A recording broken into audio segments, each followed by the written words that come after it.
Mga kaibigan, blessed evening po. Sa gabi po ito magluluto po ako ng tokwa with egg and oyster sauce. Yan po yung gagamit ko, luya, sibuyas, bawang, daon ng sibuyas. Yan tokwa. Yan po. Tapos piprito po yan. Yan. Tapos pag na ganyan na, tatanggalin ko na po. Susod po yung itlog, ilalaga po. Tapos tatanggalan ko po ng balat yan. Hindi ko na po pinakita, tinanggalan ko ng balat ang itlog.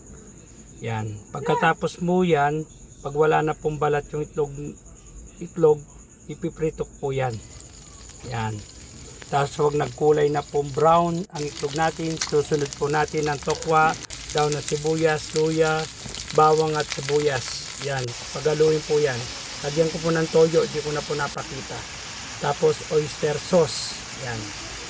Haluin ko po rin po yan pag nagkaroon ng oyster sauce. Yan. Susunod po yung sili para may konting sipa po mga kaibigan. Yan. Susunod po yung soft drinks. Kahit anong soft drinks po, pwede po yan. Tapos po sky flakes. Yan. Yan. Tapos po ginisa mix.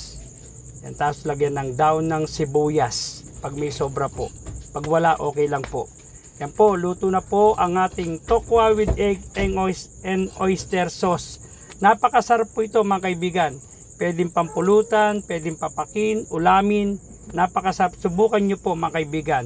Yan po, napakasarap po yung ating nilutong ulam ngayong gabi para sa mga bata. Yan po. Yan, napakasarap po yan. Samanawa tayo ng Diyos sa ating buhay. Mga kaibigan, huwag nating kalimutan laging magpasalamat sa Diyos, magdasal sa ating Panginoong Jesucristo at magsimba. Huwag po tayong titiwalag sa Diyos. Kapit lang po tayo. Kung may pagsubok, magtiwala tayo sa Diyos at magtatagumpay po tayo sa ating mga gagawin sa ating buhay. Lagi po nandyan ang ating Panginoong Jesucristo pag tayo tulungan sa ating buhay. God bless to all po mga kaibigan.